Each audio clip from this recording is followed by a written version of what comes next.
বেনামাজের অবস্থাগুলো পরীক্ষা করে দেখেন, বেনামাজি ক্ষুধার্ত অবস্থায় মারা যাবে।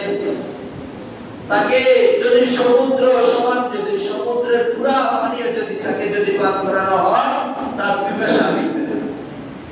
বেনামাজির এমন অবস্থা।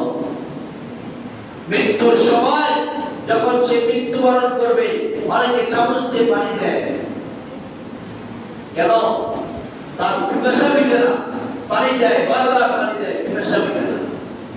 নেককার ব্যক্তি যারা আছে তাদেরকে পানি দিতে হয় না, আল্লাহ তাআলা তাদেরকে সসম্মানে নিয়ে যায়। সুবহানাল্লাহ।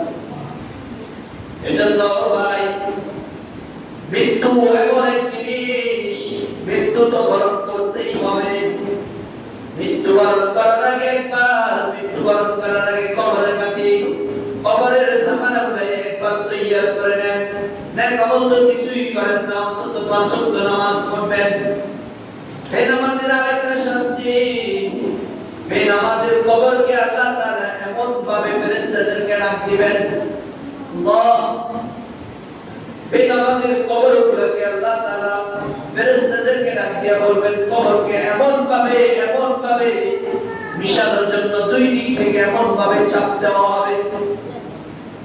ও ভাই, কবরের মধ্যে বেনামাজিকে এমন ভাবে 2 দিকের মাটির চাপা দেওয়া হবে, মাটির চাপ এমন ভাবে দেওয়া হবে, 2 পাথরের হাড্ডিগুলা একটা আরেকটার ভিতরে ঢুকে যাবে। একটা আরেকটার ভিতরে ঢুকে যাবে, এরকম দর্শন, এরকম কষ্ট দেওয়া হবে বেনামাজিকে। কোন ব্যক্তি যদি নামাজ না পড়েন, বেনামাজি অবস্থায় মারা যায়, কবরের মধ্যে 2 পাশের মাটিগুলোকে এমন ভাবে চাপাইয়া দেওয়া হবে, 2 পাথরের হাড্ডিগুলা একসাথে মিশে যাবে।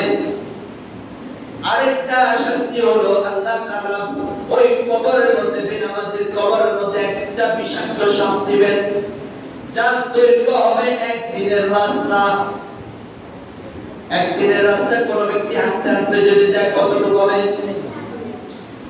তার চোখগুলো হবে আগুনের মতো আগুন, আওয়াজটা হবে বজ্রের মতো। ও ভাই, একটু খেয়াল করেন, বেনামাজির শাস্তি, একটা সাপ দেওয়া হবে, সাপ। ওই সাপটা দংশন করবে একবার দংশন করলে 70 হাত মাটির নিচে চলে যাবে। বলবেন না?